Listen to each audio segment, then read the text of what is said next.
So picking up here again, what you can do with this, and I'm not sure why you'd want to do that, but, you know, this is supposed to be kind of a skiing ice robot, is that you'll see on here that there is these, you can convert it into this by moving it, because it has these little, as you can see here, these kind of little skis. So this is meant to ski on the ice and everything else. I guess you could do it outside if you wanted to with that as a kid playing with it. And you can convert it into something like this as well. So they have these kind of little conversion things that you can do to it if you don't want this robot type look. I'm not sure why you'd want to do those other things, but maybe that interests you. Let me show the manual here where it shows those a little more in depth. So here's the manual so that you can see how you can convert the standing up robot into this. And you can see the skis here on the side, so you can push it that way. And here's the other one where you can convert this into kind of something like this. Well, I think it's interesting, especially if you remove the skis, you could make this into a cool battling position and use it in practical wargaming as I intend on using it. So that may be something, but you kind of lose the robot effect of it, you know, the battling robots that have been featured in so many movies and other areas. So you lose all that when you do that. And it has these things sticking out, which is kind of a pain. But, you know, you can take all these off, which is what I'm going to do. These I'm not going to use. I'm going to just use the robot. So it depends on what you want. And, of course, that's why it's nice to have some things that put together. Personally, I hate assembling stuff. I prefer to get things ready to go.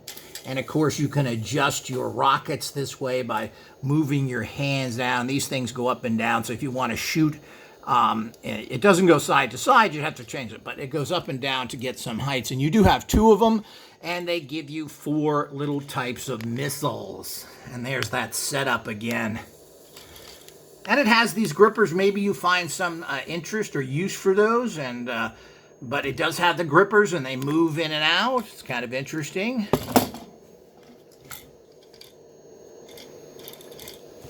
And as I said, it has that nice roll to it. These are actually plastic, soft plastic, so you can roll this on and out, which is kind of nice.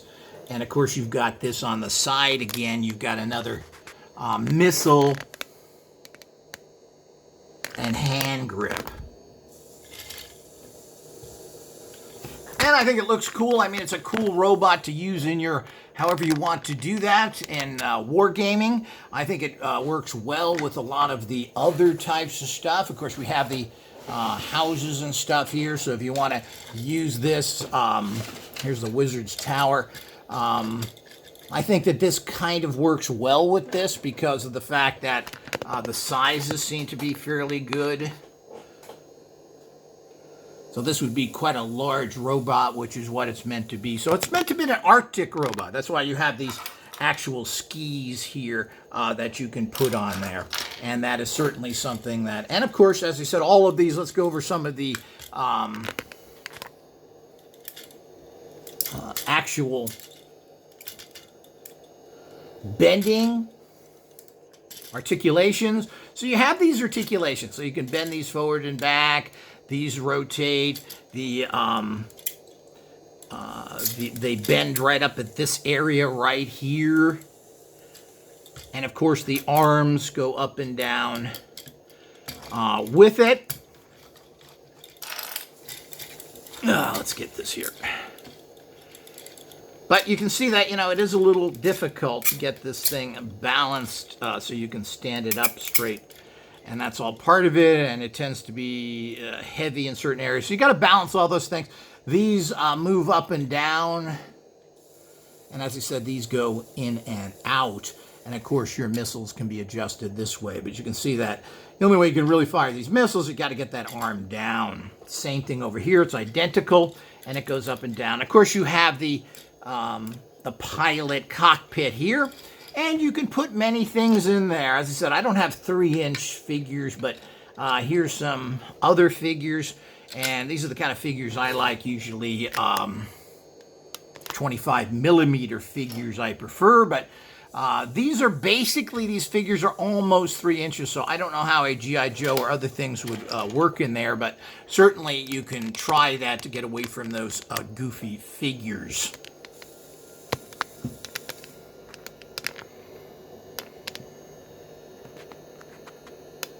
So here's some close-up look at it.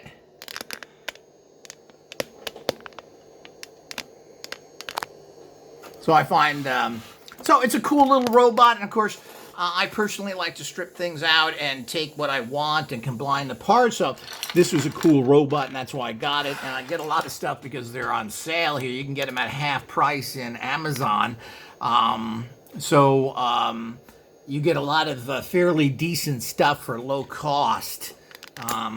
So this is another one that can be added into the bigger practical wargaming, the Catapult, very advanced adult wargaming that I'm putting together here. So these are all the type of additional things that make it a lot of fun. And this looks like it may have some good capacities with the actual ability to shoot missiles at a pretty strong level.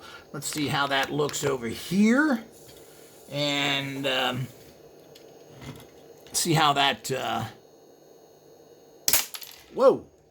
So that's a pretty strong shooter, and that's something I've always had problems with. I mean, this unit may be worth getting just to get these shooters, because it really shoots out strong. And of course, that's what you want in wargaming.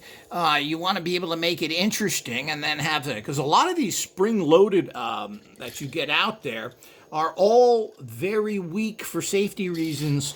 But that means that they're very poor for wargaming. So that's really sad. Let's try that again, see if I can hit that dinosaur. Whoop. Nicked him in the top. So, but you can see how that's a really nice thing. So that's one good feature of this that, and of course you can take the legs off and use the cockpit and just the arms. I mean, that's the nice thing about models like this that just kind of press together. You can do an awful lot of customizing or take pieces off, etc. And of course, that's what advanced wargaming is all about. And here's the box yet again. Let's just show you what that is. This is Top Agent from their Top Agent line. As with Playmobil, they never label anything. They only give things numbers here. More of their kind of silly stuff they do. And here's the top of the package. You can see what it... And they have great art. That's one thing they do have. And here's basically all the parts and so forth you get with it. You're getting those two figures. These two guns are really nice. I don't know how you would use this, but it'd probably fit in a larger figure. This is a pretty cool gun that probably fits in G.I. Joe hands. They may be able to use the bike as well if you find that interesting. And of course, it does have the capacity to convert into different figures if you want to do that. Here's the side, and it's got that skull on there. I mean, their art is fantastic. I don't know who does that, but these are photo-enhanced art. And whoever does that in that company certainly does a fantastic job. So here's another look of the final look. Now they show this here, but this does not fire whatsoever. So it's kind of an illusion here. It doesn't do anything from what I can see whatsoever. You have this. You have to connect this, and then it puts in here, and that's it. There really is no electric feature. There's no other feature. This is supposed to be shooting out ice or water, and of course, it does absolutely nothing, and I don't see anything in the instructions that would do that. It's a cool-looking gun, and as I said, you could probably use this for a 12-inch figure. It's so big, and of course, you have the gun as well, which I'll show you right here.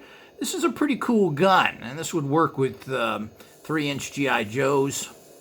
It even has a little strap on it you don't normally see, which is kind of cool, but that can be removed, and that could go with that kind of... So that's a cool kind of futuristic type gun here. Let's see if we can get a...